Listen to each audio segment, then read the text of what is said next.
How's it going, everyone? I hope you're having a wonderful evening. This should be a very interesting live stream. This is just a day I happen to have time to stream, so here I am. And we're going to be talking about Switch Pro. We're going to be talking about Switch Mini. We're going to be talking about the fact that those aren't even the real names or whatever these platforms are. Those are just code names for us to understand them better as a consumer of devices that are not even announced yet.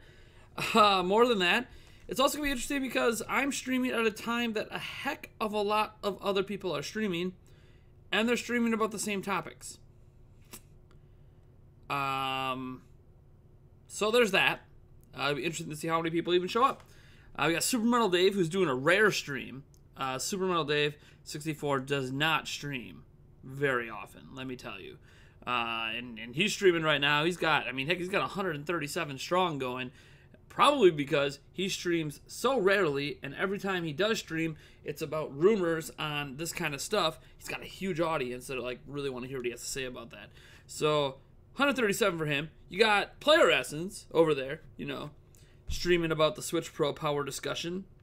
I think that was largely inspired by some conversations he had on Twitter, some back and forth with me and some other people. He's got like 200 people watching him. You got Wolfden, Rockin' 603 talking about the Switch stuff.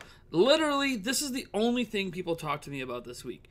I have talked about, I don't even know. We're Wednesday, so I think at this point I have talked about at least 20 different pieces of news this week. Only 2 of them were related to these rumors. And this is the only thing that people are DMing me about. This is the only thing that people are hitting me up on Twitter about. When I'm in comment sections of my videos, it's like the only thing people are commenting to me about. Nobody wants to talk about anything but these rumors. And it's weird because we basically don't know anything more than we knew when these same rumors have been cropping up for the past year and a half, right? Like, the Switch Pro rumors date back over a year ago. The Switch Mini rumors date back almost exactly a year ago. So they're the same rumors we've been getting forever. And here we are, getting them again, without any new information other than they're coming this year. We could talk about the new information, like some of the sources saying that, there's going to be a change to the cheaper model or whatever they're coming out that's, might get rid of the docking ability, might get rid of, like, detachable Joy-Cons, and that's all fine and dandy. I don't think there's anything wrong with that, but that was also kind of part of the speculation around the Switch Mini rumor like a year ago. The Switch Pro rumor, information around that is suggesting that, hey, the Switch Pro is going to be more powerful. Okay, well, that was part of the Switch Pro rumor a year ago. Okay, cool. So how much powerful? Oh, it'll be like a new Nintendo 3DS. Okay, that doesn't sound so great. But then when you look at the new Nintendo 3DS, it had twice the amount of CPU cores. The CPU cores went from 268 megahertz to 802 per core. That's per core, by the way, not total. So that was a massive boost. So you went from a dual core to a quad core, running at much higher clock speeds. You added more VRAM and you doubled the RAM of the system. That's a pretty significant jump. If something like that happened to Switch, that's PlayStation 4. That's literally PlayStation 4 level. Thank you so much, Mr. Snappy Boss, hitting us with that $2 super chat. I want to hear my predictions. Sure, go for it, man. You can tell me your predictions. Thank you so much for that couple bucks, too, by the way. So, yeah, like, all people want to talk about is this dang thing. And what else is there to say that we haven't been talking about for the last year and a half? Yes, I think it's important to report when more sources come forth, right? Like, Wall Street Journal bringing this up again isn't new. It's just they have more sources this time. Eurogamer backing up Wall Street Journal isn't new. They just have more sources this time. So, yeah, we're getting something in 2019. I'm sure of it. I don't know if we'll get the Switch Mini and the Pro this year. Maybe we'll get both. Maybe they'll release on the same day. That would be pretty crazy. I don't know. I do like the comparison of the Switch Mini to the 2DS, which just tells you it's a budget system. Like, it's going to be a budget system. It's going to be $200. It's going to be Nintendo's 3DS replacement.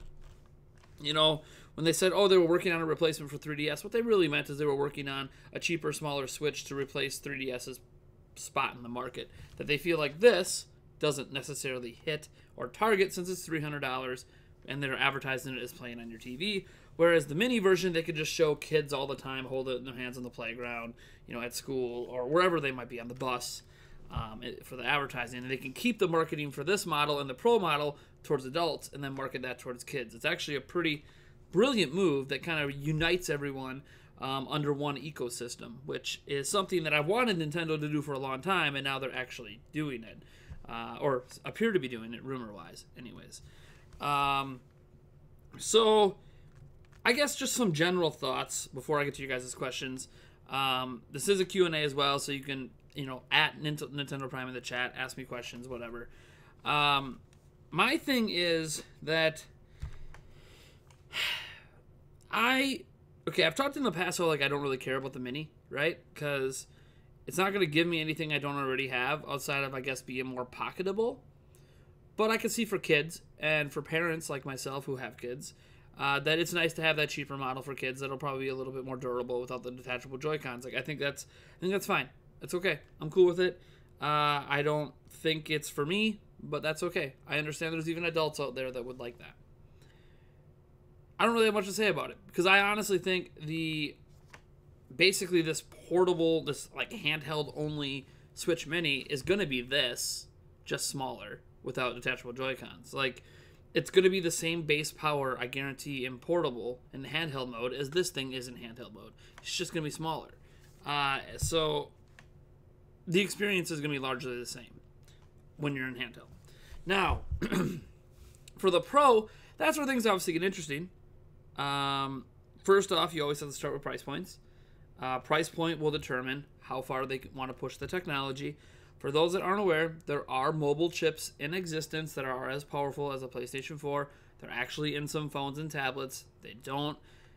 The reason they're not exactly one-to-one with a PlayStation 4 or an Xbox One is because there's no active cooling on phones and tablets.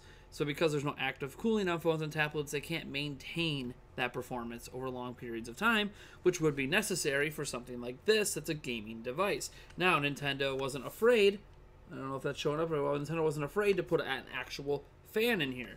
And for devices for adults, having moving parts in it like a fan are far less likely to break in an adult's hands than in a child's hands. So I could see that Nintendo would probably keep a fan, an active fan, cooling it.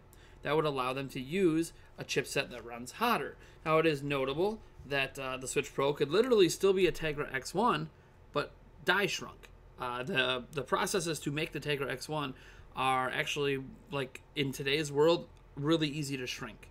So they could shrink the die, which makes it more power efficient, which means longer battery life, unless they decide to keep the same battery life and then just actually run the Tegra X1 at stock speeds or overclocked, which could be kind of like the boost you saw in the new Nintendo 3DS, just without adding in extra cores. They could add in extra cores. They could add in 4 more gigabytes of RAM, which would give it the same amount of RAM as a PlayStation 4 and an Xbox One.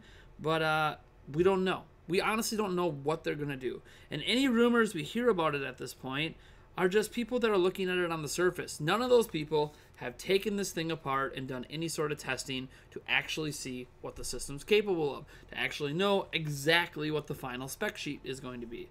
For those who don't know, dev units are not finalized specs. So unless it's the final dev unit, and even then, dev units usually have higher specs, but they obviously know what the specs are. That's just a development reason that they have higher specs. So I think that we're getting both this year because it makes too much sense. The only reason Nintendo's doing it is because they're trying to be preemptive. The way I look at it is Switch's sales grew factually year over year, right? In the first full year on the market, forget the launch month, the first full year on the market, Nintendo Switch worldwide sold about 15 million units. In its second full year on the market, Nintendo Switch sold about 17 million units. While that's year-on-year growth, it's not what you're accustomed to with a highly successful system. Usually, the trajectory is like this, so that year 2 is significantly ahead of year 1. Now, again, it didn't appear that way because, well, Nintendo Switch, it kind of didn't really have a lot of big hits last year. I mean, Smash Bros. And Pokemon, Octopath, I suppose, but they didn't really have any big system sellers for a majority of the year. So I think that Nintendo ran into a situation where they didn't have enough of the software to push the units that would have helped hit that 20 million target they had. 20 million would have fit right in that projection of that upward slant that usually peaks in year 3 or sometimes year 4. So this should be the peak year for Switch sales. And one way to help maintain that is to, well, release new models. And do it at a time when Nintendo has to be consciously aware that Google Stadia is coming, that Project xCloud is coming, heck, might even be coming to Switch platforms for all we know, that the next Xbox is coming. I'm sure Microsoft, maybe isn't telling them all the details, but they're chummy with Microsoft. I'm sure they know that a new Xbox is coming. They'd have to literally be computer illiterate to not know that there's a new Xbox coming. And PlayStation 5 has been confirmed officially for, I don't know, at least 6 months now. So there's going to be a PlayStation 5 eventually as well. So I think a lot of this is twofold. One, the Switch Mini is just, hey, look, 3DS isn't selling anymore. We need something new to invigorate that price point. Here's the Switch Mini. Plays all these amazing games. Look at this back catalog it has for 2 years. Plus, it's going to play all these future games. Okay, cool. I think it's a brilliant move. I think it's going to work. I think the Switch Mini could quickly become the fastest selling of all Switch versions. The Switch Pro, I think, is Nintendo's answer to, hey, look, there's new hardware coming from everyone else, but don't forget about us. We're not just going to leave you with a dated tablet that is using technology from 2015. Because reality is, the Tegra X1 SoC in this system is from 2015. Whereas the tech that's coming out in the PlayStation 5 and the Xbox 2 is probably like 2017, 2018 tech. And that's going to be massive over something that's in here, especially with how fast mobile technology advances. Mobile technology is well beyond what this can do. Again, though, this can stay at a higher consistent performance rate for games than even most phones. And I don't even know where my phone is. Oh, here it is. At a higher consistent performance rate than like this. Like, this is an amazing device. My Note 9, but it can't stay at the highest possible performance rates to compete directly with the Switch, although there are gorgeous games on phones, of course. So I honestly think Nintendo's just being smart. They're preemptively doing something and reacting before it's too late. I think they got caught with their pants down with Wii U. They released Wii U fully confident that I think they thought they had more years ahead of them of being competitive with the Wii U specs. I thought they felt they probably had, at the time they announced it back in 2011, they probably felt they had another 2 or 3 years. And that's not what happened. By the time Wii U came out, they had a year till next gen. And Nintendo doesn't want to get caught like that again. Especially since the momentum of Switch, while it's very, very good, it's not massively upswinging. Instead of doing what normally does when things explode, it's kind of going like this. It's like this gradual increase, and then when that plateau hits, it's probably going to be a much more rapid fall off. So I'm interested to see if this is exactly what Nintendo needs to do to basically please multiple markets.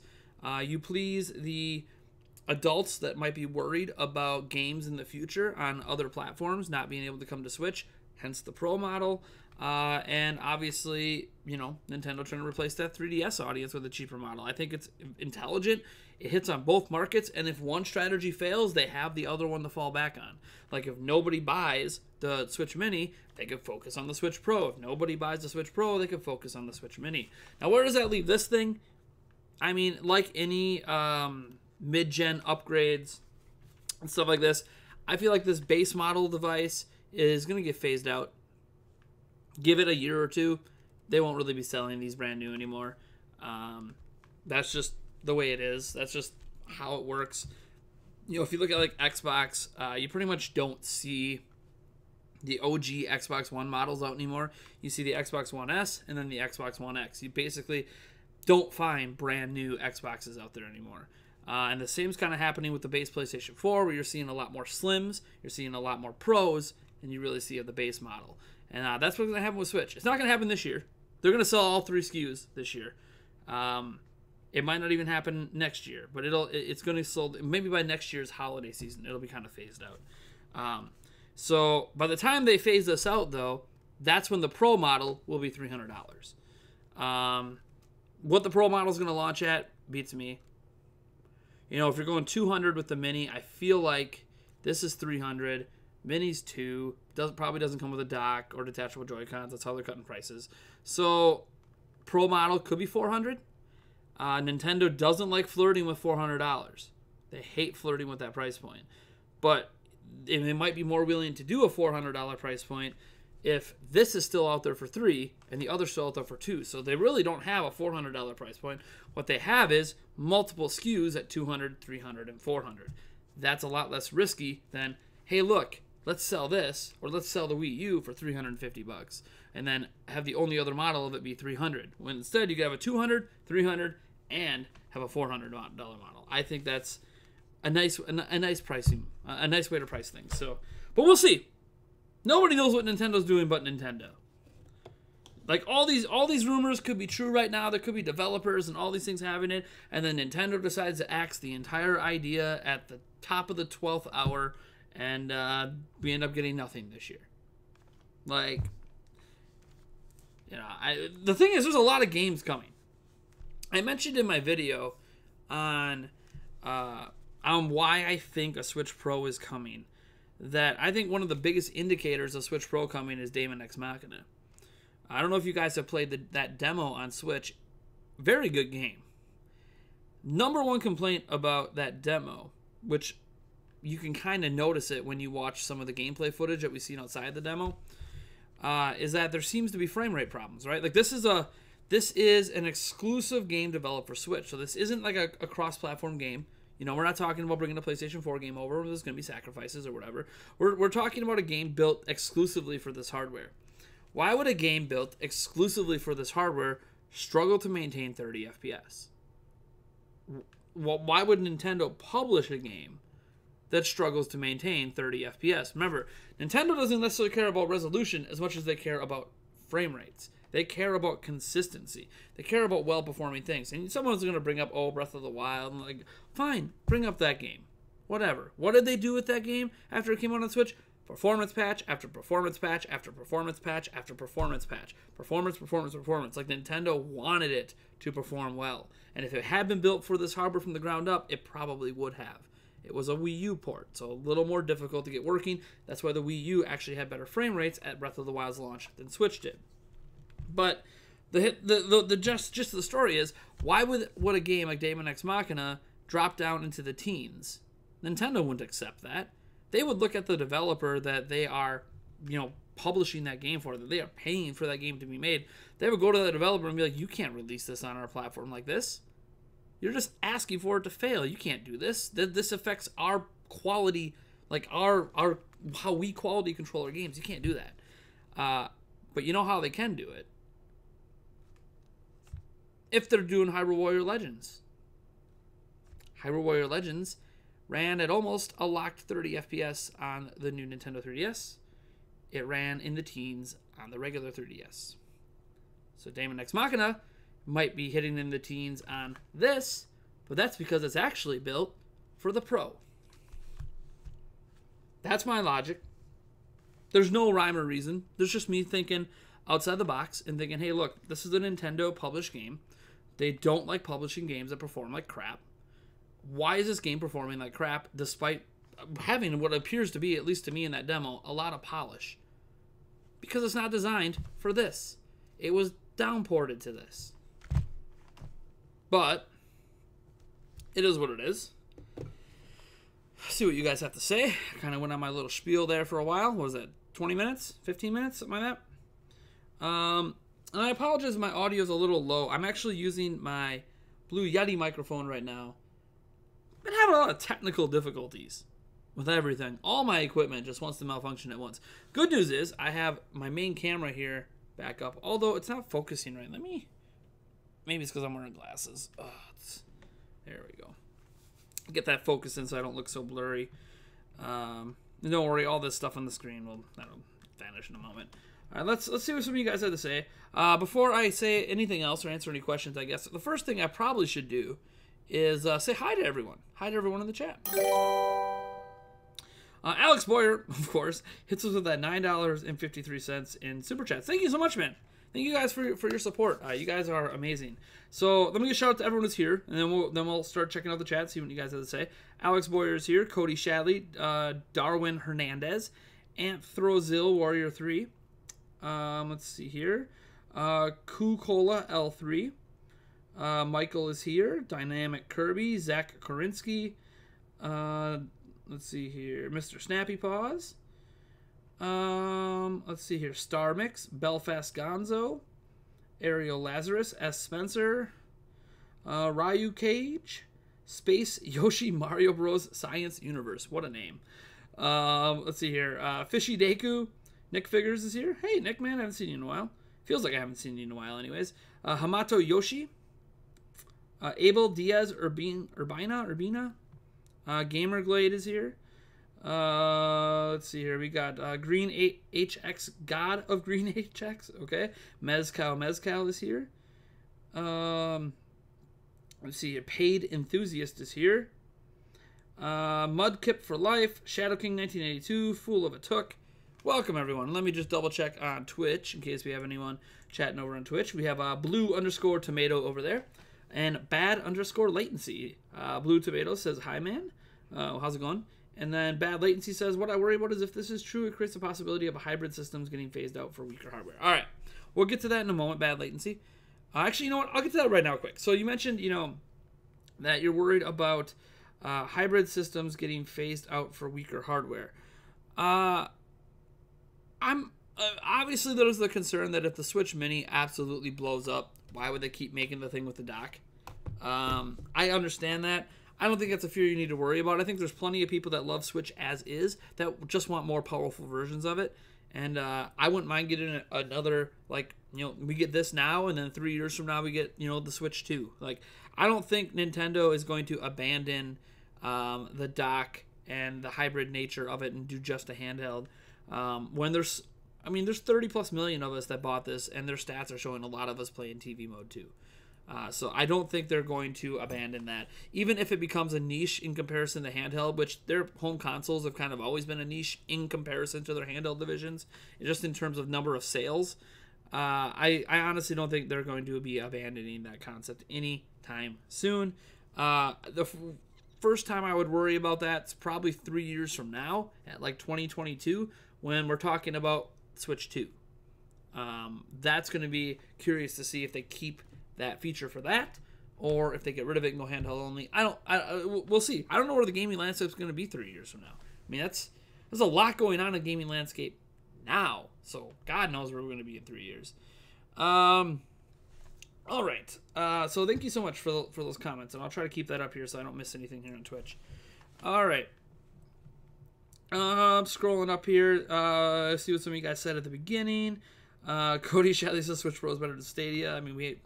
If you don't like streaming services, probably anything to use better than Stadia. Let's see here. Please don't take away the Mini's dock ability. It seemed like an arbitrary move and not that cost cutting. It's interesting to think about getting rid of the dock. You're like, oh, not that cost cutting. I don't know how everything is fully designed to know how much of a cost saver it is. Obviously, not including the dock in the box is a cost saver. But the Mini, it wouldn't be if you guys look at the Nintendo Switch dock, right?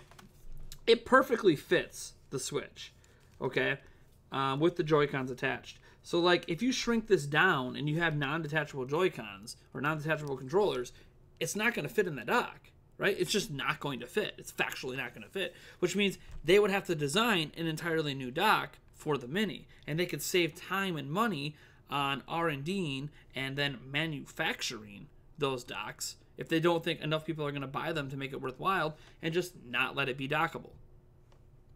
Now, do they need to take away the ability entirely? If someone wants to take apart their Switch dock and put it in one of those shells you can buy on Amazon and make a smaller one, or use one of those, they want to take the risk and use a third-party dock option. I don't know that Nintendo will take away all of the ability to put it on your TV, but there's other cost savings as well to think of. Them not having, they can cheap out on the cooling. They might not even need to have an active fan. I think a big deal with not allowing docked mode is that the Switch Mini is not going to have a fan.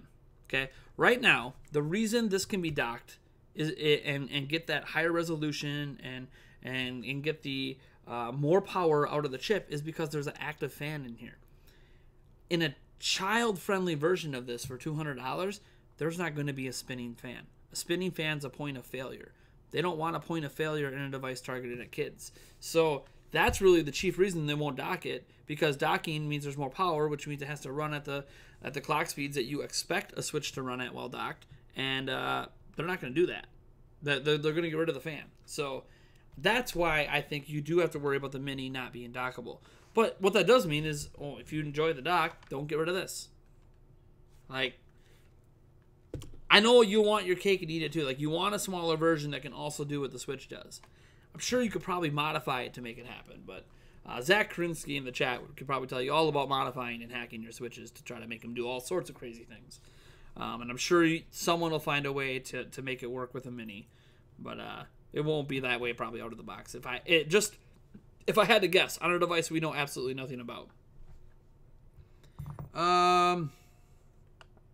Yo, what if the Pro gets a controller with a headphone jack? The controller will be called the new... Oh, so, okay. Funny. Apparently, in the early days of Switch, there was a headphone jack on the Joy-Con. There was also a headphone jack on the Pro controller. In the early days of the Nintendo Switch's design, they put headphone jacks in areas where people could use them with controllers. And then they got rid of it. And nobody knows why. So, it's one of the stupidest things, especially the Pro controller. Like, fine, you want to take it off the Joy-Cons because you're going to put the headphone jack at the top of the Switch and you figure people are using Joy-Cons primarily, they'll be in handheld mode. Fine. Whatever. And you figure if you're going to sell a Pro controller, fine. But they didn't put a headphone jack on the Pro controller. So they did originally. In an old design document, it had a headphone jack, but never put it past Nintendo to try to cut costs anywhere that saves them even half a cent per unit. That's the only reason I can think they removed the headphone jack on the Pro controller, was to save that half penny that headphone jack probably cost. Let's see here. Did you hear the Tipster got his whole channel copyright claimed? Who the heck is Tipster? I don't know who Tipster is. What about they come out with a Switch Medium that is exactly the same as the one now? There's Zach Krinsky trolling a little bit. Let's see here. Mr. Snappy Paws, he says, a downclocked Tegra X2 with a 1600 by 900 screen, 6 gigabytes of DDR4, and that's my Nintendo Mini predictions. That sounds good. Big caveat is the Tegra X2 doesn't... it exists, but it doesn't exist. So after the Tegra X1 line kind of flopped for NVIDIA, like before this partnership, that line was dead in the water. All production on trying to make a Tegra X2 basically stopped. And what we know today, and what we refer to as the Tegra X2, isn't called the Tegra X2. I forget what it's called, but it was repurposed as a chip to use in smart cars. So to use it in things like the Tesla or whatever. Like it was completely repurposed for consumer uses like that. Now, even in being repurposed, it's still basically the same technology as a Tegra X1 on a die shrink that's more power efficient, slightly better clock speeds, all that great stuff. But it's not really purpose-built for gaming anymore, so I'm not sure that the Tegra X2 is inherently something that they would consider for the Mini. I honestly think they're just going to stick with the Tegra X1 and the Mini and just get rid of the fan and just worry about dissipating heat in handheld mode. I don't think there's any reason for them to do anything else. And I think the Switch Pro, that's either going to be a revision of the Tegra X1. It's going to be the Tegra X1 running at higher clock speeds because it can run at higher clock speeds and it doesn't switch. Or, potentially, it's a new chip. We can't forget the rumors out there. You guys remember the one rumor about Switch Pro? Where this Switch we have right here, this was just them getting something out because Wii U flopped. This wasn't actually what Switch was supposed to be. You guys remember that rumor? I forget where it came from, but the rumor basically goes like this. Nintendo was working on Nintendo Switch while Wii U was, right after Wii U came out. They were working on Switch, blah, blah, blah, and they had these grand plans for it. They had this partnership with NVIDIA. NVIDIA was working on a custom SoC, which, if you guys remember, that's an early rumor for NX, is that there was a custom SoC in the works. This is using a stock X1, which wasn't built for this. The stock X1 was not made for this. That's not what this chip was supposed to be doing. This chip was supposed to be for the NVIDIA Shield devices. It was not meant to be for a device that docks and does all this crazy stuff. It was for a portable device, and then they made a TV version of it, like the PlayStation Vita TV. So the point is that they didn't build this chip for Switch, and the rumor back then for the NX is that they were building the custom SoC. So the rumor with the Switch Pro was that the custom SoC wasn't going to be ready until 2017, 2018, somewhere in there. I wasn't going to be ready for any sort of mass production for a while, and Nintendo wasn't going to end up launching the Switch until they were targeting like a 2018, 2019, probably more like a 2019 release. And the thing is what they didn't plan at the time when they were making that custom SoC was that the Wii U would flop as bad as it did. And the Wii U flopped so bad, the 3DS sales ended up being the worst sales as well for a handheld, which is still highly impressive considering how much 3DS sold, that Nintendo was looking for a way to move on quickly. Unlike anything they've ever done before. They've never moved on from a generation of hardware, besides the Virtual Boy, faster. So Nintendo wanted to rush something to market. They wanted to rush something to market, and it explains why the online system wasn't ready. It explains why still the Nintendo Switch Online service is kind of bare bones, because what we have now is probably what the Switch was going to launch with, and then obviously 2 years after that, the service would be much better, blah, blah, blah, blah, blah. But we all know it launched. The online service wasn't there. It was just talked about, speculated, and overpromised. We know that the UI has been bare bones. A lot of this experience on Switch, that it feels so amazing, also feels like it was kind of slapped together. Like, oh, hey, look, we're just going to use off-the-shelf Tegra X1s. That's how the Switch ended up getting hacked so fast, because it was an off-the-shelf part that people already knew how to hack. So they used off-the-shelf parts for this. This system is the first system from Nintendo that they just grabbed shelves off a part and threw it together. This could have been made in 6 months. This would not have needed years and years and years of R&D. It's a tablet using already created parts for other things. So the rumor then was that this was rushed to market just to have something to replace Wii U and rebuild the reputation for Nintendo. With the idea then that they would continue to work on that custom SoC version, what the Switch was supposed to be. And they would continue to work on that, and then they would consider doing more incremental upgrades. They would release the custom SoC, make sure it's backwards compatible with the Tegra X1, so games just work across both platforms. You don't have to release updates to make it work on the Pro, or make games designed for the Pro to work on this one. It would just work. Plug and play. Nintendo really values plug and play. And everything would be hunky-dory, and they would just release that when it's ready, and then just every 3 years or so, come up with a new version. That is what that rumor stated.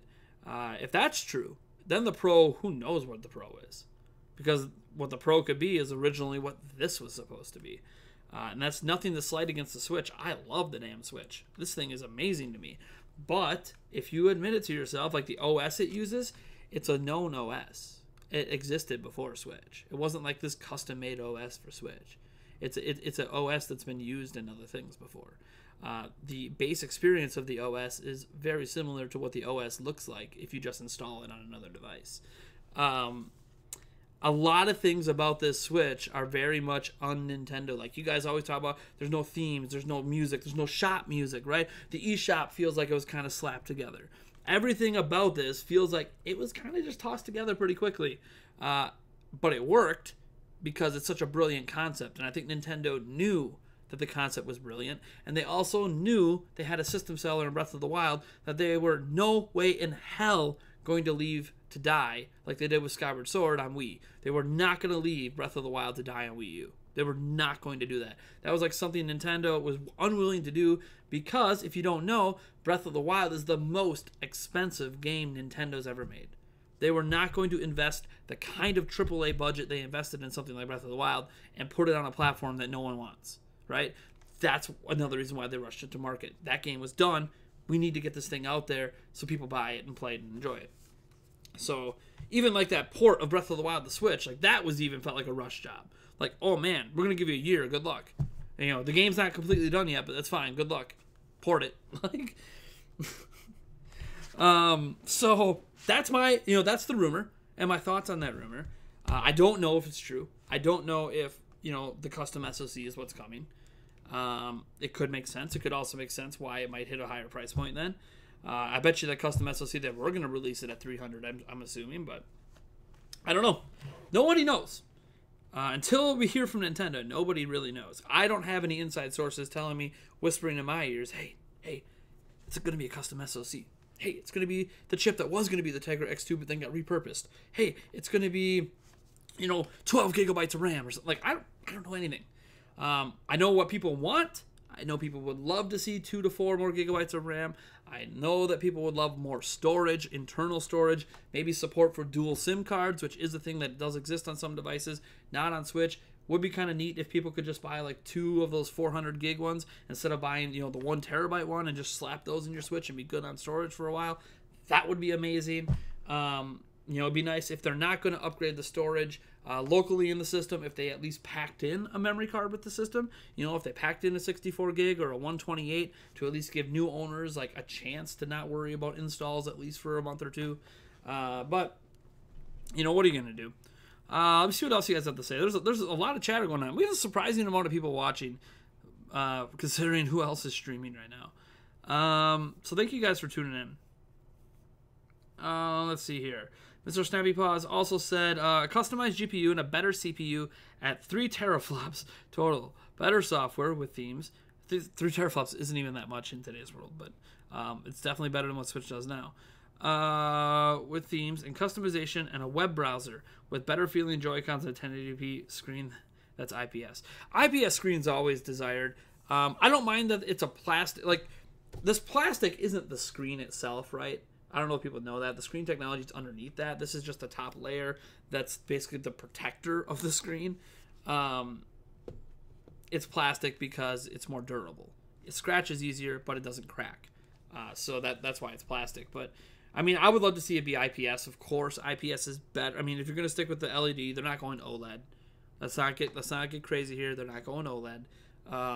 Yeah, IPS, I would hope would be in there, but we also know Nintendo, just like with like the 3DS, some panels were IPS, some were not, and it was a complete crapshoot. It all depended on who manufactured it. There's actually, I think that's actually something that's happening with Switch now. This is a launch unit, and I believe I have a better screen than people who buy Switches now, I think is how it worked out. Or maybe it's people have a better screen now than I did at launch. I don't remember. It's one or the other. Where it looks like there is a difference in some of the manufacturing lines out there already with the current Switch. Most consumers aren't going to care or notice. That's why they get away with it. But there's obviously some of us higher-end people that prefer the color accuracy and all that stuff, the vibrancy you can get with an IPS versus a basic LCD screen. Heck, I think my monitors actually. These monitors are IPS. My BenQ monitor, which is much older, that's LCD, and when you turn on this monitor on my other computer compared to this one, you'll notice a big contrast difference, color accuracy difference. Like when I'm editing videos on this computer over here, because of this monitor, it's not that great. It's really not. But I just have to assume that the colors are accurate. We had a $5 super chat from the 8th Arc, and he says, "Hello, Nate. Thanks, and I'll ask a question in a bit." Awesome. Well, welcome to the stream, man. Get your questions in if you guys like. I'm just kind of going through the comments I see here. I'm still kind of at the beginning, so I'm sure there's much more comments. But I'm getting there. I'm trying to get through all the ats right now. If you have questions for me about this or about anything Nintendo, gaming related, whatever, be sure to at Nintendo Prime in the chat, and I will eventually get to you, or I will try until I am going to be ending the stream. The stream tonight won't last forever. I would love to chat all night with you guys, but I was up late playing video games, actually, last night with Eric. So I have decided to spend some time with my fiance tonight when she gets off of work. She's done in like an hour or so. I still have another hour, that means. Well, like 53 minutes. And then I have to tidy up a bit upstairs before she gets home. So let's see here. Ariel Lazarus says, I feel like a lot of people are blowing the Switch revision out of proportion. I'm hearing so many crazy rumors. I doubt it'll end up being as exciting as people want it to be. Well, it's like anything. Like Directs, like the state of play for PlayStation. People like to overhype things. I have consistently said I have no idea what this thing's going to be. Is it going to be just a small upgrade with a kind of a redesign of things a little bit? Is it going to be a big upgrade? Heck, is the Switch Mini going to be foldable to help protect the screen? Because after all, it's for kids. I don't know. Of course, then you have the hinge, and that's always been an issue with the DS and 3DS, that the hinge is going out. So I don't know.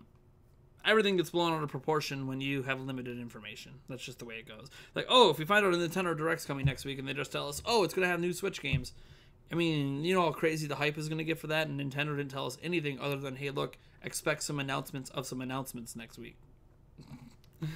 As Spencer says, do you think the Mini's screen resolution would be less than the 720p on the base Switch to cut costs? No.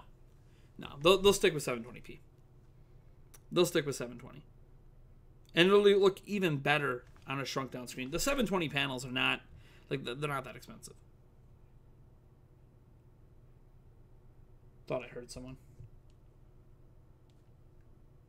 No, we're good. I think we're good. Let's see here.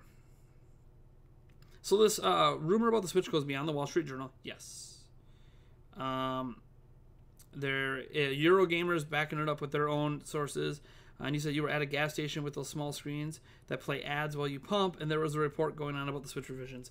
Yeah, it's probably some news channels picking it up. Switch is, you know, a thing that news channels aren't afraid to talk about, because it's a piece of technology, and technology is increasingly getting a bigger audience that cares about it. Let's see here. I just wanted to glance at something. All right, let me open this back up. Full screen it so I get a better look. If you're on Twitch and talking, I don't see anyone chatting on Twitch, so I just kind of closed Twitch chat for now. I'll check it again in like 10 minutes if you guys have anything to say over there, because I know we have like 4 people watching over there. Let's see here. When do I think the Metroid Prime trilogy will release? Well, I don't think it's coming this year now. I know there's rumors about it coming this year. I think with Metroid Prime 4 being pushed back, maybe they feel like they can push back the trilogy to next year, especially with all the games they have coming second half. But I don't know. At this point, it's not even announced, so I'm gonna guess next year if it comes at all. Let's see here. The Switch Mini could be the fastest selling. Man, for you, that is quite a shift in opinion. Yeah, well, here's the thing. One thing I had a flawed. Okay, this is where I admit that I have flawed logic. Because I can be wrong on a lot of things, right? I think all of us can be wrong on a lot of things. A lot of stuff I talk about on this channel, besides the facts of certain situations, are my opinions and my viewpoints on specific video games, companies, devices, etc. And at the time when I talked about not being excited for the Switch Mini and why I didn't think there was a point to it, like, remember me being angry about saying, like, what's the point of a Switch Mini that doesn't dock? Like, what's the point of it? Like, it's stupid. Like, everything about it just sounded stupid to me. Beyond being more portable, which I know some people value, but I'm like, look at everything you give up for that. It makes the Switch not a Switch. What I didn't think about at the time, and this is because Nintendo kept saying the Switch doesn't replace the 3DS, is what if they considered the Switch to replace the 3DS with a miniaturized version? And that thought never came into my mind. I just couldn't get my mind wrapped around the idea that a Switch Mini could actually just be a 3DS successor, but it's in the Switch family because it plays Switch games. And with that mentality, yes, I do think it could sell extremely well. I just couldn't see that future at the time. Well, we'll see. I mean, we don't actually know. It could sell like crap. Maybe I was right all along. I mean, we have to have the thing announced and come out first. But I am interested to see it. I am also really interested to see if Nintendo does something that I'm not. By the way, I don't want to lay this expectation at your feet. Absolutely do not expect this. Nintendo's giving you 0 reasons to expect it. But wouldn't it be neat if they talked about these revisions at E3? Nintendo doesn't do that really anymore, right? Like NX was announced as Switch in October of 2016. They did a press event in was it January or February of I think it was January actually of 2019, and then they released it in March, or 2017. So I do not expect them to talk about these revisions at E3 unless they've already been announced. But if they haven't, wouldn't it be interesting if they decided to use E3 again to announce revisions? I think that would be neat. I just think that would be neat. They already, like, because they can go, like, hands-on with the treehouse with it and really show it off. They can have people literally go hands-on with those devices at E3. You know, that would be really exciting for me, obviously, too, because then I get to go hands-on with it and try to show you guys as much of that system as I'm allowed to record and give you a good idea of the feel of it. Obviously, I'll have this switch with to kind of compare things to. So, yeah, it'll be very interesting to see how that goes in the future. I don't think they're going to do it because they've given us no reason to ever believe they're going to announce hardware again at E3. But with Nintendo, I don't know that there is a such word as never in their vocabulary. Let's see here. How do you feel about the Switch Pro exclusives? I personally am only okay with it in certain instances. Switch Pro exclusives, obviously we know there was some on the new Nintendo 3DS. More than people realize. A lot of times people point out like Minecraft and Fire Emblem Warriors and like one other game. But if you actually look up the list of exclusives, it includes like the entire SNES Virtual Console that was on 3DS.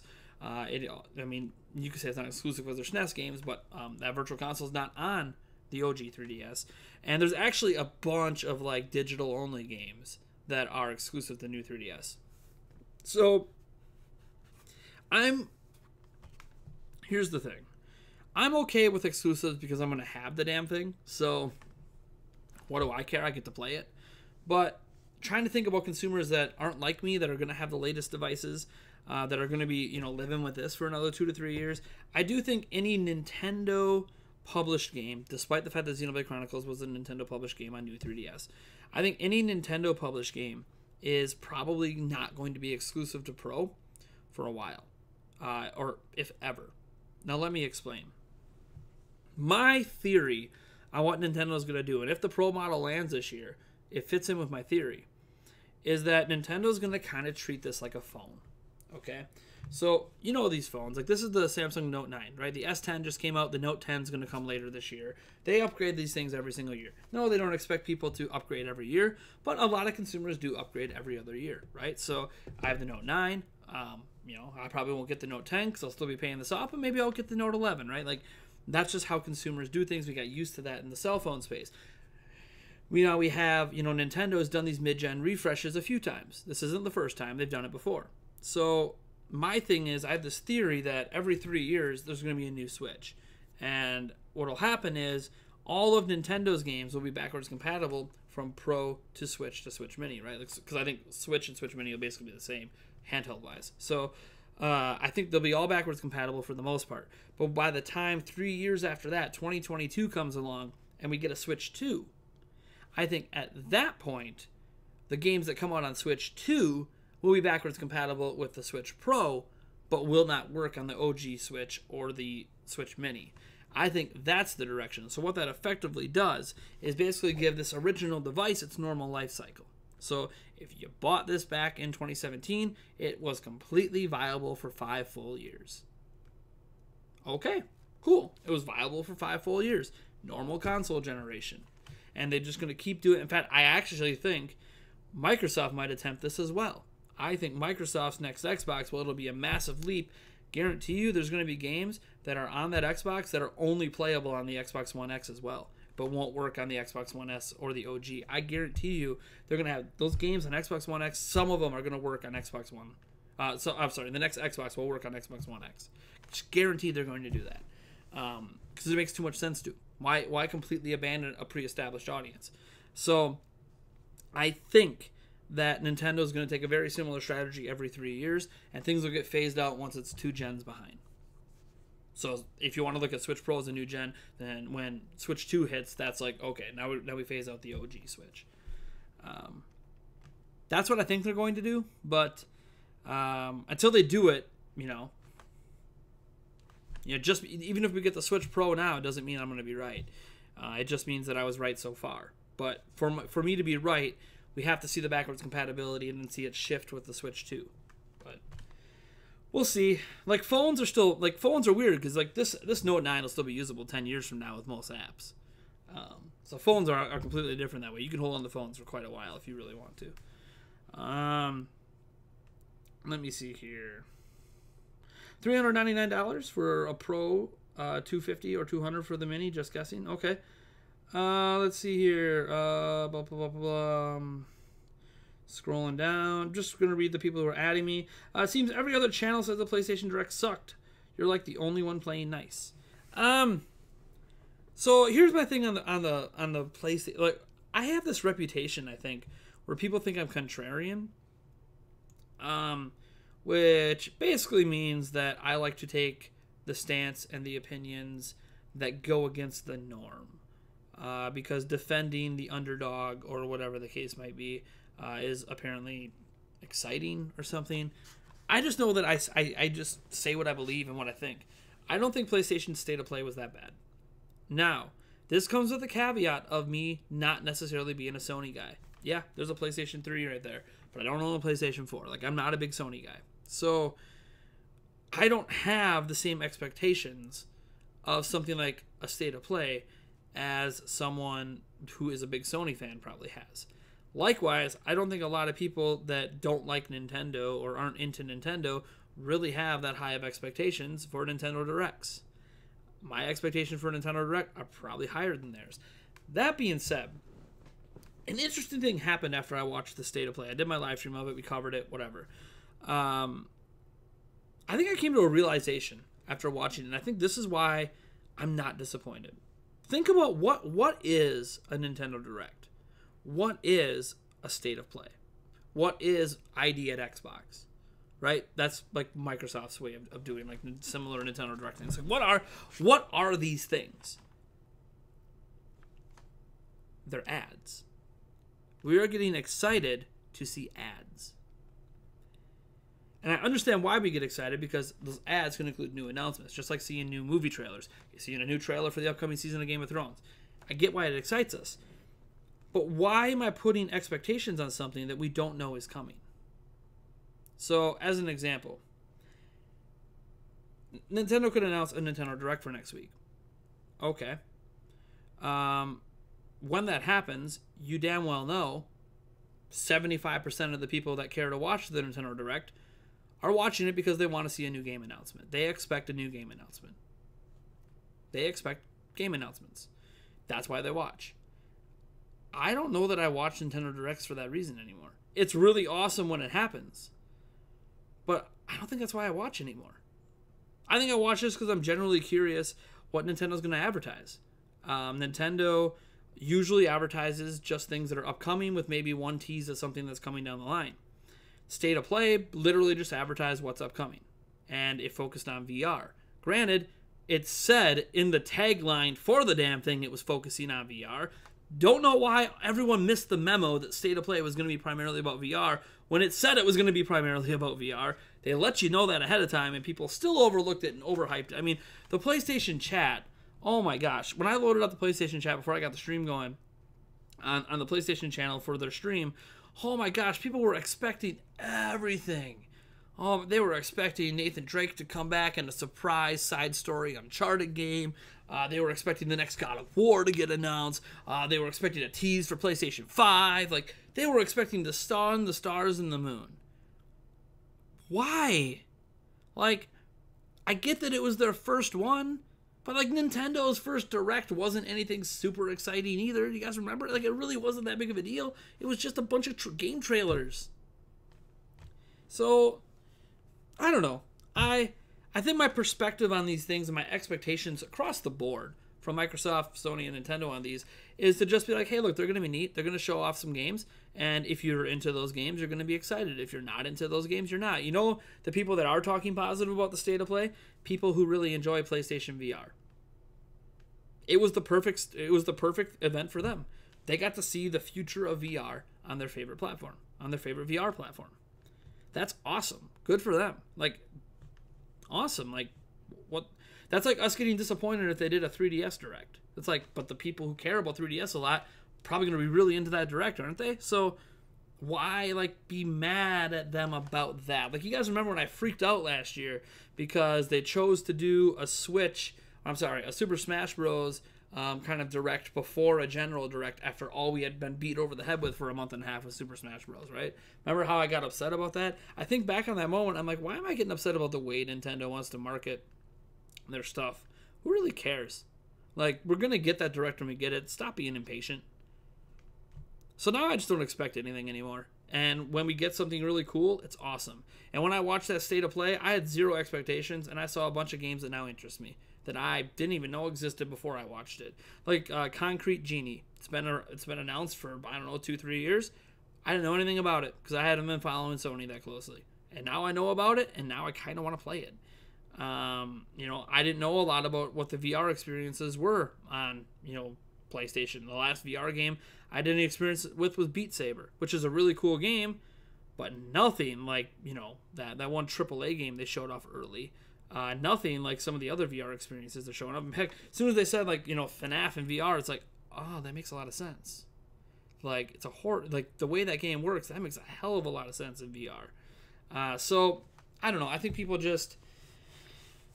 they overhype things because they want everything to be the way that they want it to be, and then they really have themselves to blame for being disappointed. Especially when Sony made it pretty clear what this State of Play was going to talk about. Everyone's disappointment seems to be that it was all VR, or mostly VR. Whatever. I mean, and I think it doesn't help that Sony backed out at E3, and then this was like the next thing they did. I think that kind of hurt some of the expectations. Like, oh, if you're not going to be at E3, then this has to be a big deal. I mean, they said they're going to do more of them this year, so that should let you know it's a Nintendo Direct. So you're going to get news trickled throughout the year. I mean, that's what Nintendo does. Just because the last Nintendo Direct was really, really cool with Mario Maker 2 and all that, doesn't mean that the very first State of Play ever is going to have some massive announcement like that. PlayStation 5 is around the corner. Why are we expecting massive announcements anymore? You shouldn't expect any massive announcements for PlayStation anymore until PlayStation 5 is announced. That's just me. Like, if we knew 100% for sure, if Nintendo came out and said, we are releasing Switch 2 this year, I would expect to hear nothing from them until they announce the Switch 2. But that's just me. Let's see here. Switch Pro happened, you see it upgrading games like Doom to 60 FPS with occasional dips and lower resolution, or lock 30 with mostly 720p. I think the biggest thing a Switch Pro can do is all of those dynamic resolution games that are struggling to maintain 30 FPS are going to basically no longer be dynamic resolution. They're going to be a locked 720 in handheld, maybe go between 720 and 1080 in dock, so hit like 900p, and then stay at that locked 30 FPS. I don't think they're going to unlock it to 60. I think they feel that I feel that the people behind Doom and Wolfenstein and stuff like that would be really thrilled if a Switch Pro could have a locked 30 with 720p or 1080p, because that would get rid of the primary complaint. The primary complaint of Doom and Wolfenstein isn't that they're 30 FPS. The primary complaint is how blurry they can get. So if they can use a Switch Pro for the dynamic resolution scale to automatically bump up, that's a win-win for them. So I think any game, Mario Odyssey uses a dynamic resolution scaler. Yoshi doesn't even hit HD for most of the time you play it. Like, I think there's a lot of games that would benefit from a Switch Pro just by naturally having more power available for the dynamic resolution scaler, and obviously more stable frame rates. Let's see here. In fact, that's probably what I'm most excited about with the Switch Pro, is just having things be more stable with high resolution. That alone would already feel like a massive upgrade over what we have with Switch right now, even though it's really not a huge upgrade. It feels like the full realization, I guess, of what Switch was supposed to be. As I said, maybe it's that new SoC. I don't know what's going on. I recently discovered Guacamole 2. The game is awesome, and it only gets better by the moment. But I've said too much. And then my chat jumped. Hey, my chat jumped because he had a nice, fat $26.46 super chat. People coming out strong tonight. Wow. Alex Boyer, thank you so much. He says, a while back, someone said something about the equivalent of Mario on PlayStation. This was last week, actually. That was King Zell. Being announced on Nintendo, I don't think PlayStation or Xbox have a Mario to begin with. Did we ever get an announcement like that? We did not. And he reiterated that the Cuphead announcement was not what he was talking about. Like, that's Small potatoes compared to what he's talking about. But they definitely have a Mario-like thing. Halo. For Microsoft, it's Halo. Halo, Halo, Halo. Halo is synonymous with Microsoft. Halo would be the big IP from Microsoft if it's one of their games. Sony, now that they're losing some of the exclusivity on those Quantic Dream games, because now they're coming to PC. With Microsoft, Halo coming to PC, that's not a big deal. Microsoft's a PC company. Of course it comes to PC. I think that something like an Uncharted game coming to Switch or something like that, that would be unheard of. They've only ever been like Horizon Zero Dawn.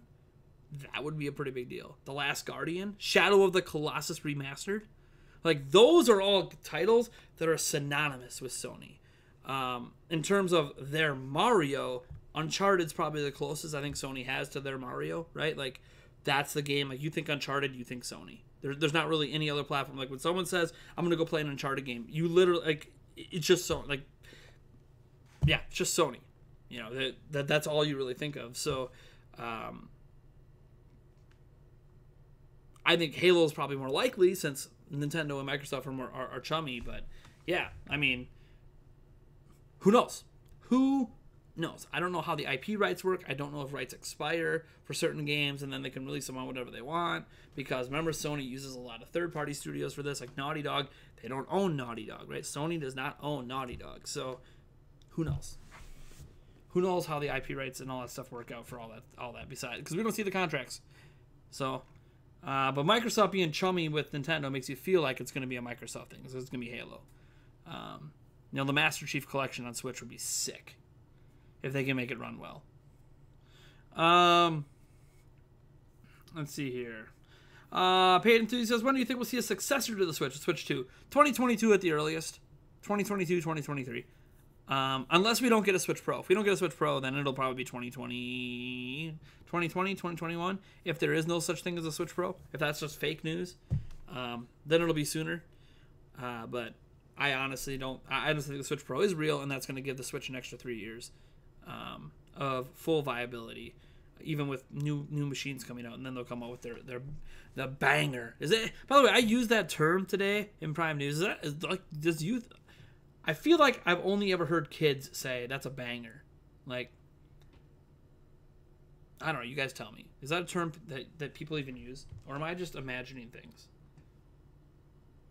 Because I could be imagining things. What the heck is... I got people direct messaging me. Anyways. It's nothing that was super important. I'll make sure it wasn't an emergency. I recently discovered... Oh, I already read that. Let's see here. Scroll down. Not that Nintendo didn't have faith in Switch, but I assume they released it in a way that wouldn't destroy them if it flopped. Switch Pro seems to be what was expected. Yeah, I mean, that's what a lot of people think, is that the Switch as is was kind of slapped together with stock parts until the one they wanted to do was ready, but they knew the concept. Like, they must have tested the concept with a test market or like a testing group, and they're like, people love this. Like, we use bombing. We can't just keep bombing for the next 2 years. We have to get something out. So let's just get this out and make it work well enough. And that can explain a lot of things, like why the kickstand, I lost my kickstand, like why the kickstand's so flimsy, why it might warp sometimes, why the docks aren't exactly perfect. A lot of things there's a lot of Nintendo quality control things that we're not used to having issues with on systems that we're having issues with on Switch, and a lot of it is explained if this was a stopgap. If this was a stopgap to what the Switch was supposed to be. So we'll see. We'll see. I don't know if I should put that kind of expectation on something like this. Like, should I really expect it to be that way? And did we really lose, like, hold on. Did we really lose, like, 7 subscribers during the stream? I just noticed my sub count went down. I'm just checking. Oh, yeah, we did. We lost 7 subs since I started the stream. Man, people don't like my opinions. Oh, well. What are you going to do?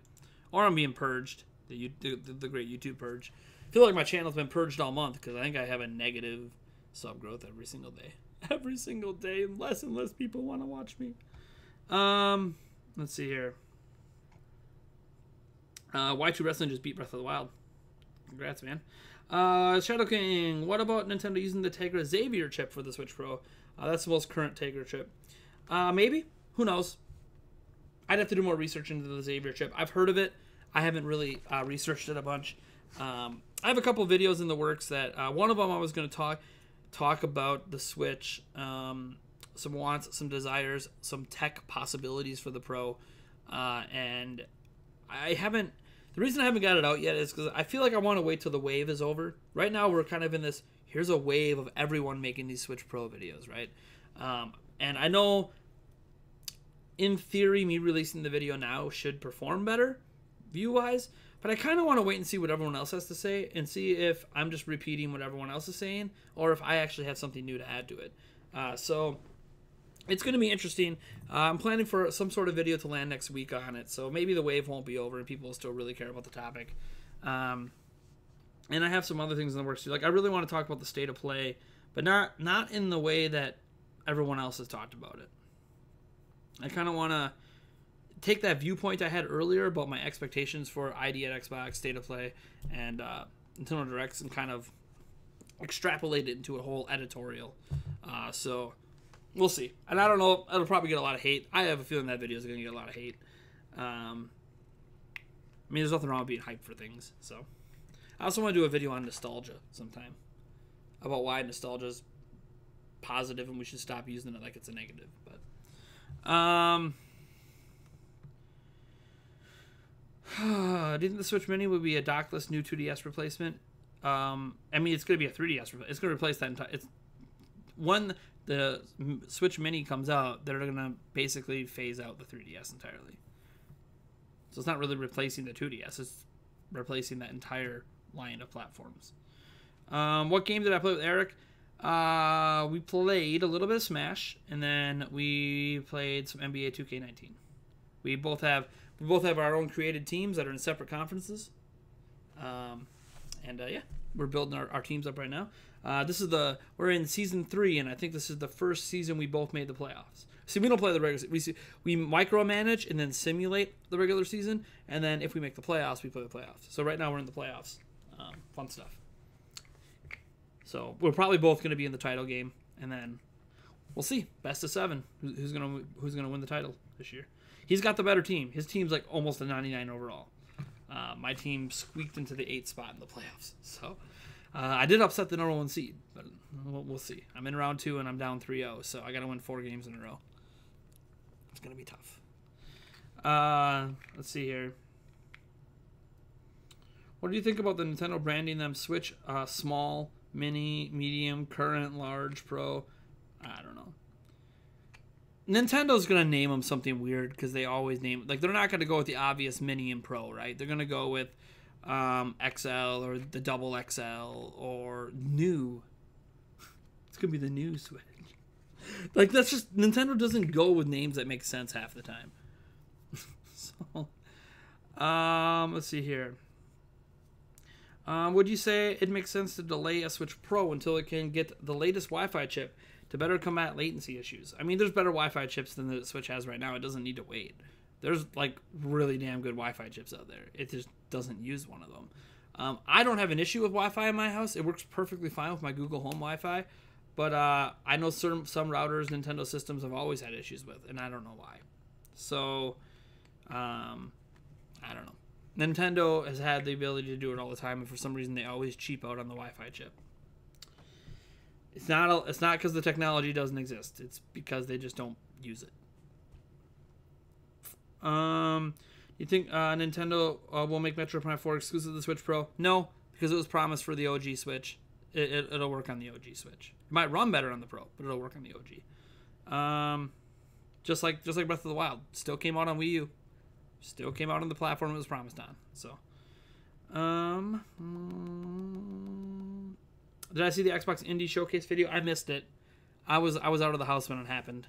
I know, it sucks. I was thinking about doing a stream for it, and I just was out of the house. Things didn't line up for me. Let's see here. Would you say it makes sense to delay a Switch Pro? Oh, I already read that.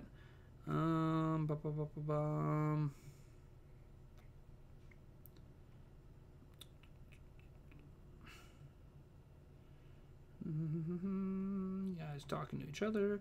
Zach Corinthi says, the thing about Nintendo Directs, though, is that when they announce a new game, the internet explodes. The IPs are way more of a big deal compared to Sony's. You got to be careful in saying that. You got to be careful in saying more, like, way more of a big deal compared to Sony's. When Sony, like, even like The Last of Us 2, remember when they announced Death Stranding? That dominated the conversation. When The Last of Us 2, despite the weird way it was brought to attention, that dominated conversations last year. Like, Sony games can really dominate conversations. You might not care as much, so you don't notice it, but it happens. The difference is Nintendo has done this consistently for years, where you don't know when, you don't know why, you don't know how, you probably don't know what it's going to be, but one of these random Nintendo Directs they're going to drop a big game in. A lot of the Directs, they won't drop anything big. But then some Directs, boom, there's a big one for you. So that's kind of why it's a big deal. Like, imagine if in that State of Play yesterday they announced, I don't know, the next God of War game. Like, that would have that'd still be dominating headlines today. But, they didn't. So, let's see here. Caught up to the latest super chat. Rigo Romero says, how much does it matter if the game cartridges don't get bigger sooner? Isn't that why some games haven't been able to come yet? Nope. Game cartridge sizes have not been a reason that games haven't come to Switch at all. Game cartridge prices, on the other hand, there isn't a single third-party company that wants to pay for a 64-gigabyte card. It's not about the technology. 64-gigabyte cards already exist. Nobody wants to pay for them. That's not why. Why do you think third-party games come out and have 9, 10, 12 gig downloads? Because people don't, like, on Xbox and PlayStation, you have to download and install half the games anyway. You have to install every game, but then you have to download half the game anyways. So the Switch is just being treated like all the other platforms by third parties. They don't care if they can't put the whole game on a cartridge. They literally do not care. It does not matter to them. They'll just have you download it off the eShop. Or it won't be off the eShop. It'll automatically download. You need to remember all the PlayStation 4 games Nate is mentioning now. Most Switch fans don't care about. Which PlayStation 4 game would Switch fans care about? I think Kingdom Hearts. Wasn't Kingdom Hearts also on Xbox though, so it's not a PlayStation game anymore? Like, Kingdom Hearts is now a cross-platform genre. It's just not on... It's a cross-platform series. It's just not on Switch. A PlayStation 4 game that Switch fans could care about. I mean, I can see some maybe caring about Knack a little bit. That's kind of more up Nintendo's alley of things. Knack and Knack 2. I mean, if you like sports games, you probably care about MLB The Show. You know, if you like NBA 2K and all that stuff, and you like baseball, then you probably really care about MLB The Show. I'm trying to think of other... Like, here's the thing. I think a lot of Switch fans... Here's the thing. Here's the way I kind of view it. And this is just me, my general viewpoint on fanboyism. All these PlayStation 4 games I mentioned, most Switch fans don't care about. But if all of those PlayStation 4 games were announced by Nintendo as Nintendo games, we would be exploding about it and how amazing it is and how Nintendo's turning this corner with adult gamers, and like it would be this huge, massive deal, and all of us would think it's the greatest thing since sliced bread. So how much of our interest in these games is that, well, it's just not on the platform we prefer. So because it's not on the platform we prefer, we just kind of ignore it and come up with reasons that it sucks, or, oh, it's too story-driven, or it's this, or it's that, or the gameplay's not as good as Odyssey, or something. Like, just think about that. Like, if they were Nintendo games instead, how much different would the Nintendo audience treat them? Same thing for, you know, Xbox fans and PC fans and PlayStation 4 fans. Like, if Mario was a IP from their company that they prefer, how much different would they think about how good Mario is? Right? Like, Kirby even. Like, how much would they not slam Kirby Star Allies as much? I mean, heck, we slam Kirby Star Allies, but imagine how much they would not slam it if it was their game on their platform, right?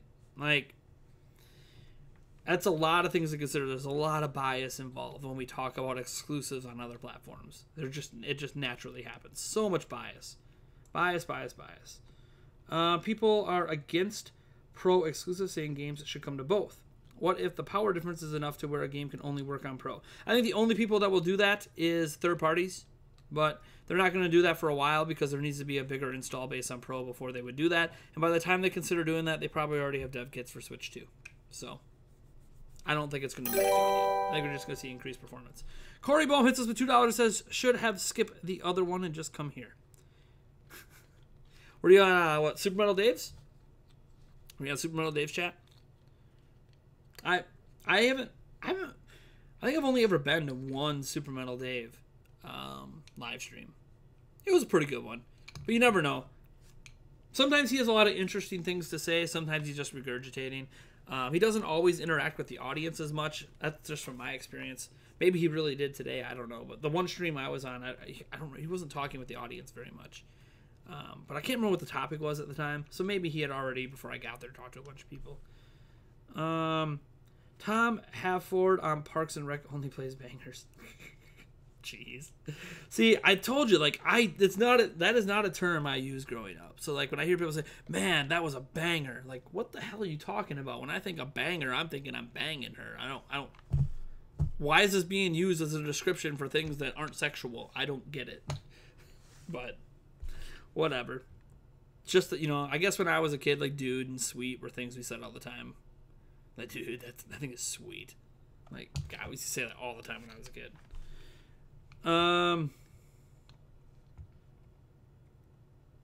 Let's see here.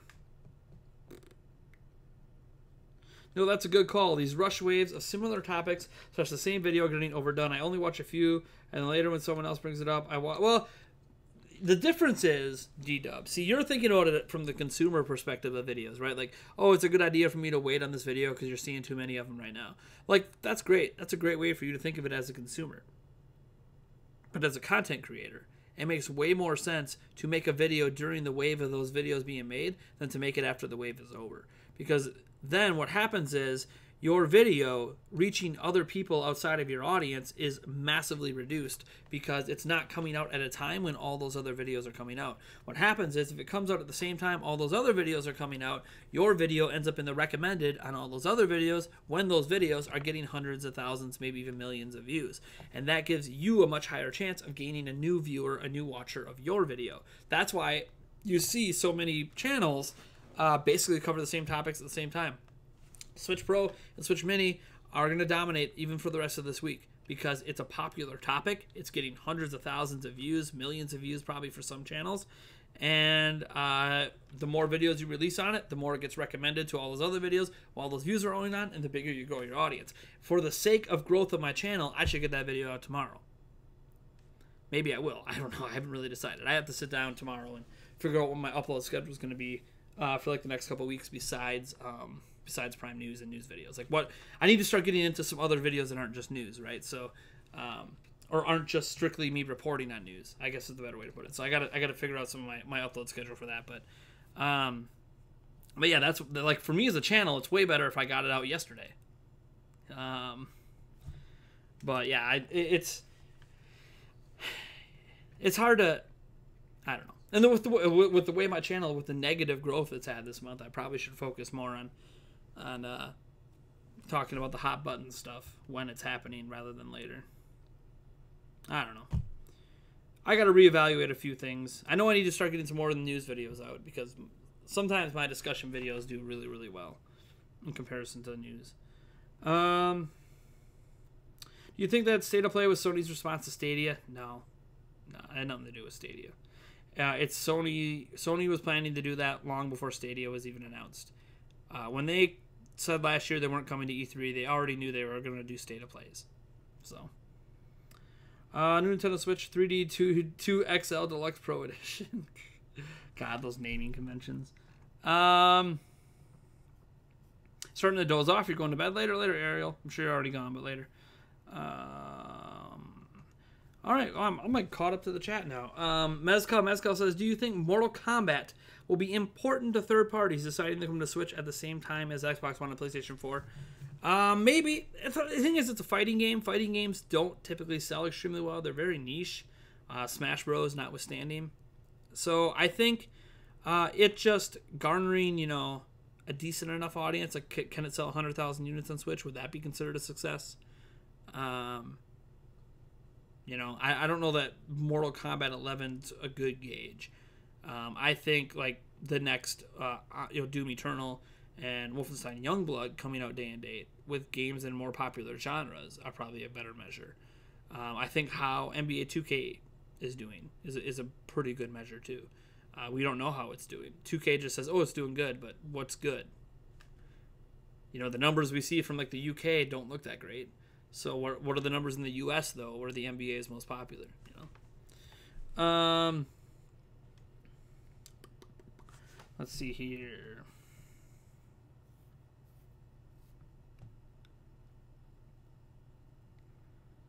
Oh, the state of play thing's already kind of done. So the reason, so the video I want to do on state of play, it's not about just state of play. Okay, so we just did the Nindy showcase. We just did the state of play. ID at Xbox, you know, they did their own indie thing, and you know, we just had a thing from the Dragon Quest people. Tomorrow there's another thing coming from Gearbox, another little announcement thing. So what I want to do is I want to kind of talk about all of this, like all of these things at once and our general expectations around them and what these actually are and why we absolutely should be excited about them, but we need to keep that excitement within context of what these events actually are. So I think it would still make a lot of sense to get them out. Maybe it makes more sense to have that land once we know a new Nintendo Direct is coming, but I don't know, like, you know, the state of play videos are kind of late at this point, but, you know, by a couple days. But still, it wouldn't really be just about state of play. The title would have multiple things in it. It wouldn't just be about state of play. And the first thing in it would probably be Nintendo Direct, because that's obviously what hits with my audience the most.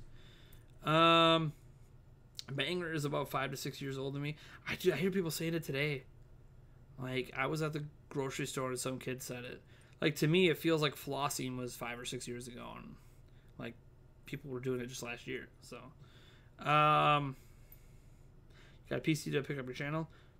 How do you think of HP Pavilion 59? I don't even know what that is. 595P0084. Of course you went with. Why use computers? I suggest go with something else. It's okay. So you got a man. Did you actually spend this much on it? You weren't looking at this price range. Let me look at the specs quick. So, yeah, your CPU is great. Assuming that this is what you have, CPU is fine. I mean, it's the non-K variety, but an i7-8700 is perfectly fine. It's better than one I use. I mean, you're literally using a better CPU than I have in both of my systems here. So, want to trade? You give me your computer, I'll give you mine.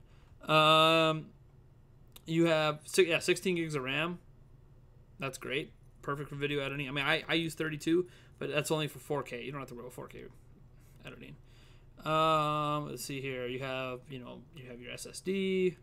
You know, that's storage is what it is. It comes with a DVD writer. Talk about a way to tack on a price to something. Oh, it's a feature. We have a DVD writer. Nobody uses those anymore, but whatever. 3-in-1 memory card reader is good if you have a camera that has that uses memory cards. Wired internet, wireless internet. Does it not have an ooh? Okay, so the one thing you'll run into an issue. I'm not seeing. Yeah, the one issue you'll have with this system, D-Dub, is there's no graphic card. It's integrated graphics. Now, you'll still be able to do CPU rendering, but if you find it's still a little slow for you, like if you make like a 10-minute gameplay video or whatever you're making, and it's taking you like 3 hours to render that 10, then what you'll want to do is you'll want to go to like eBay or something and just find at least like a 1050 Ti or something. Or a 980 Ti wouldn't even be bad. That's an older card. But like a 1050 Ti, you know, runs you $100. I mean, there's some out here that you can get for 55, brand new. Here's one right here, 4 GB, brand new. Although you'd have to double check that one because that says from China. You gotta be careful when they come from China. But yeah, you can get them for like $100, 65 here, 65, 50. Yeah, you could easily probably find one for $50. So something like that could massively, because then you could turn on CUDA rendering, and then what that does is it does GPU rendering and CPU rendering at the same time to tackle it. And depending on what's happening in the video, will determine if it uses more processor or more GPU. But it'll really cut down your rendering times. But yeah, just render with what you got. See if the times are fine for you. And if you want it to be faster, your CPU is fine. You just go buy a cheap GPU and toss it in there. Don't, like, when I say cheap, I don't mean like go out and get some like 4th gen, 6th gen old card. Like, that's not gonna help you. But like a 980 Ti or anything from the 10 series will be fine. Be a big upgrade over your integrated graphics.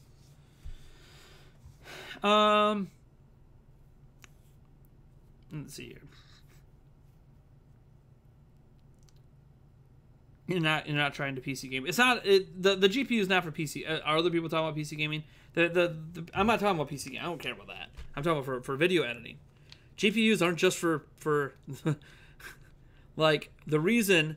Let me give you an example. I have an i7 6700K in my main rig, paired with a 1070, right? An MSI Gaming X 1070.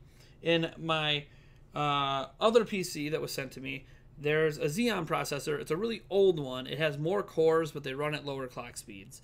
And it's using a really old workstation GPU.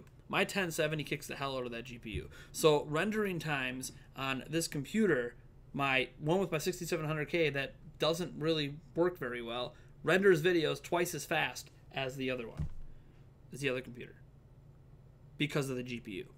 Like, GPUs matter for video rendering. Not saying you need to go crazy. Don't go get like a 2080 Ti and spend $1,300. Like, yeah, that would be amazing, but why? Why? That's overkill. That's way out of your budget. Heck, I thought this computer was out of your budget. If I knew you were willing to spend $800, like if you actually spent $800, damn, dude, damn,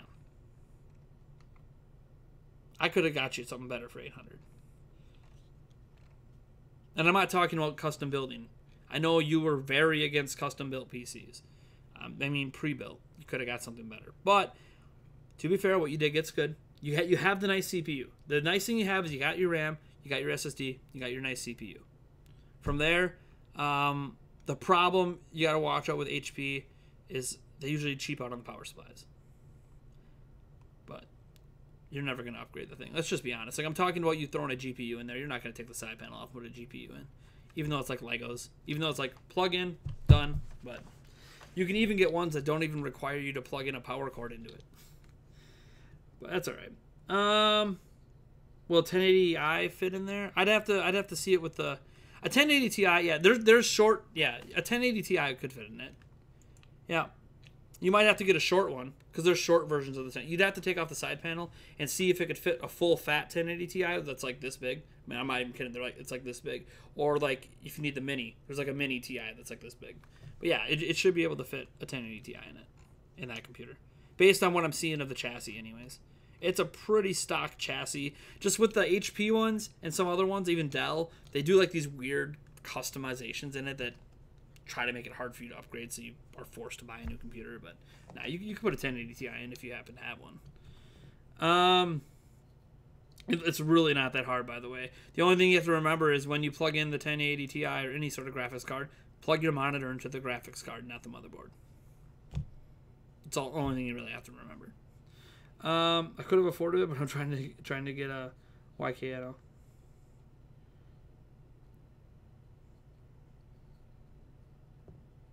Oh, yeah. So if you're willing to just put a GPU in, I mean, again, do some testing. You know what you want to do. If you don't mind the times, then don't worry about it. If you want better times, then the only thing you need is a GPU. That computer is great. Like like I said, it's better than what I'm using.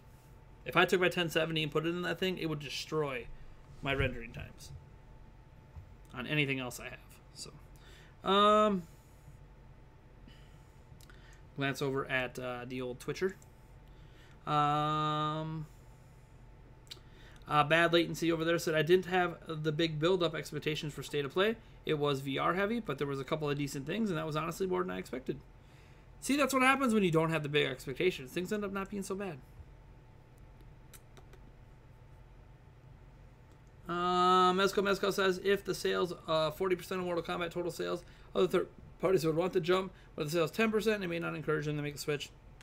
I don't think a lot of third parties are basing anything on Mortal Kombat.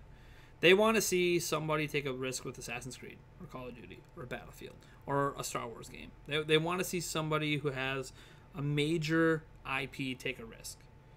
And Mortal Kombat, as big of a game as that might be, is in such a niche genre. I don't know that you could base much on it. You could talk about percentage of sales. Like, the percentage of sales are going to be on the platforms that run the game the best, because those are the people that care about fighting games. So, probably, I don't expect the Switch version to sell very well. I could be wrong. Maybe people care more about having it on the go. I don't think it's going to sell that well. Doom wasn't major. Doom was a big deal. The problem with Doom was it came out a year after the original game came out, which isn't the fault of anyone because the Switch didn't exist publicly back then. So, the important thing about major games is day and date. So, Doom Eternal and Wolfenstein Youngblood, that's a big deal. Those games being day and date on Switch, that's a big deal. Also because the prior games in those series were on Switch. So now you already might potentially have built up a little bit of audience for those games. Now how do the second ones do? And these second ones day and date with other platforms. I think those are a bigger deal than Mortal Kombat. But that's just me. I'm just my personal opinion. You can have yours. It's cool if you think Mortal Kombat can convince third parties or can ruin it. It's cool. I can only tell you what I think. I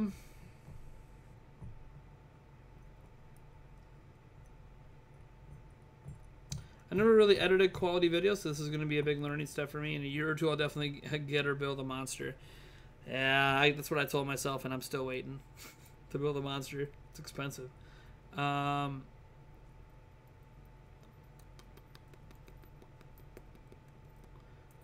So, anyways, this will be the last thing I talk about, because I got to go. It says, who said this? Ian Prino. See, so why is Doom going to sell on Switch but not Mortal Kombat? Okay. Let's see if I can explain my thought process here. It's not that I don't think Mortal Kombat is going to sell on Switch. It's that Mortal Kombat, like, hold on. Let me grab the sales of the Mortal Kombat series.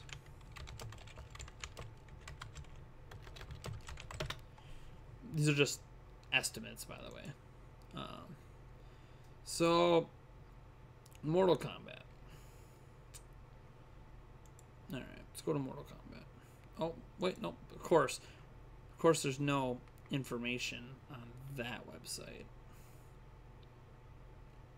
Alright, let me grab a different website here. Here. We'll just use...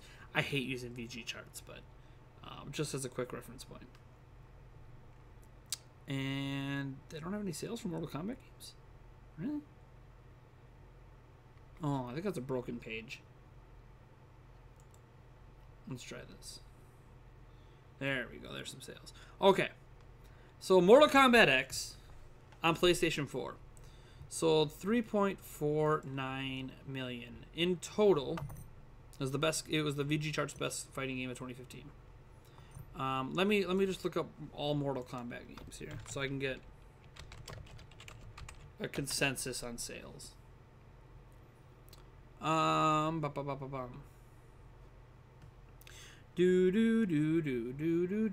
so that was one of the better selling Mortal Kombat games.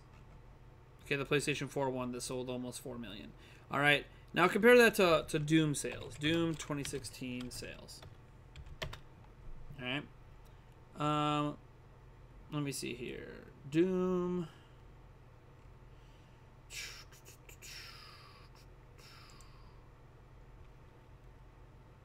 So Doom sold 3 million on just PlayStation. It sold... That was just PlayStation. Oops. It helps like a type. Come on. Come on, come on. Come on, come on. On Xbox it sold, let's see here. Come on. I love how when I'm in a rush, things aren't working. Xbox is sold 2.5 on PC. I don't know if there's numbers in for Switch. I'll glance at the Switch ones. So that puts it at 2.5 plus 3, 5.5. PC has sales at 2.5 as well. So 5.5, 7, 8 million. Doom on Switch has sales at about 430,000. So let's just round that up to a 500,000. So let's just call it, 8 million, 8.5, 9 million, somewhere in there. That's the total sales of Doom 2016. That dwarfs the best-selling Mortal Kombat by a lot. So the thing is it's not that Mortal Kombat doesn't sell. It's niche. I don't know how many times I gotta keep reminding people fighting games are niche. Smash Bros. I think ruins our viewpoint of fighting games because Smash is an outlier. Fighting games don't sell like Smash does. So Mortal Kombat is one of the better selling, obviously. I think it's actually the next best selling fighting game after Smash. I think it sold 51 million total for the series lifetime. But yeah, like it could sell on Switch, but right, like Doom, a year late port, sold 430,000 units on Switch in comparison to like 9 million in sales, right? That doesn't feel like a very good percentage, does it? But it was good enough to get Doom Eternal. So what percentage would be good enough for Mortal Kombat? Like say Mortal Kombat, the new Mortal Kombat only sells, let's just be friendly. Let's say it sells 5 million, right? And Switch is only 10% of sales of that. I mean, 10% of 5 million. Grab the old calculator here. So let's just put in the 5 million. Let's go 10%. I mean, that's 500,000 copies. You were talking about, well, if it's like 40%. I mean, if it's 40%, that'd be insane. Like, is 500,000 copies considered good for Mortal Kombat on Switch? I don't know. I think that a 10% of sales for Doom Eternal would look really impressive on Switch. That might be over 1 million units. So I think there's just a lot of things to consider when we look at sales. I don't think Mortal Kombat 11 is selling 500,000 units on Switch, by the way. I think it'll sell like 150, which is a lot. But how much is that compared to the total sales? How much of that data is going to matter? Like, if you're a third-party developer and you're working on the next Witcher game or whatever, how much do the sales data of a fighting game matter to you? Probably not much, right? Like, if you're going to determine, am I going to bring this game to that platform, how much does the sales of that game matter? The only people that are going to care about the sales of Mortal Kombat 11 are other companies that make fighting games. Like, the reason I say Doom and Wolfenstein matter more is because there's just more shooting games out there, and they're more popular. So if you want to see Call of Duty, you want to see Battlefield, games like Doom, games like Wolfenstein, and Fortnite, and all these games need to keep doing really well on Switch. That's what's going to convince those games to come over. You want more fighting games? Fine, but Switch has a ton of fighting games. It hasn't had a problem with fighting games. The other thing to think about is, what's going to convince The Witcher or some of these bigger open world games to come to Switch. More games like Skyrim need to come to the platform. Dragon Quest XI will be a really nice test bed for that. Is Dragon Quest XI, despite being really late, but with all this new content, going to blow up on Switch? Dragon Quest XI moves 1 million plus units on Switch. Oh my gosh, is people going to start looking at Switch like crazy to bring over those kind of games? So a lot of it's all relative to what you care about. I don't care about fighting games. So Mortal Kombat selling well on Switch is great, but it's just going to get you more fighting games that I don't care about, which I think is good for people who do care about it. But for me, it selling well is not going to get me the games I want. So I just don't care about it enough, I guess is the best way to put it. Not trying to be dismissive of your wants and your desires and your needs. It's just, I don't, whatever. Oh, you need a calculator to figure out 10% of 5 million. Dude, it's like 10 o'clock at night, man. I've been up since 3 a.m. Cut me some slack, man. Gosh.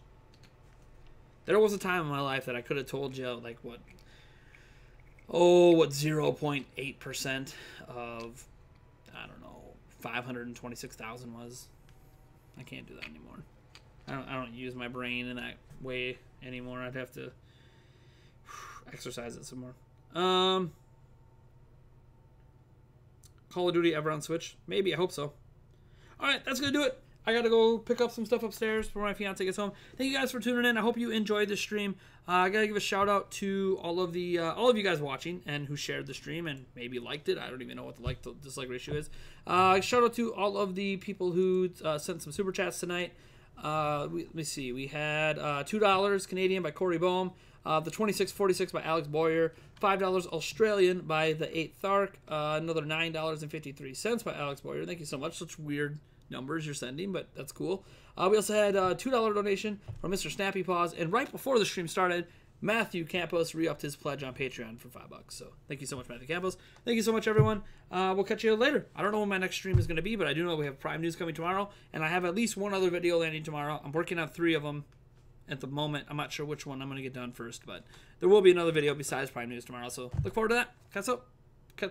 What did I even just say? I meant to say peace out, and I said like catch up or something. All right, I gotta go to bed. Later, guys.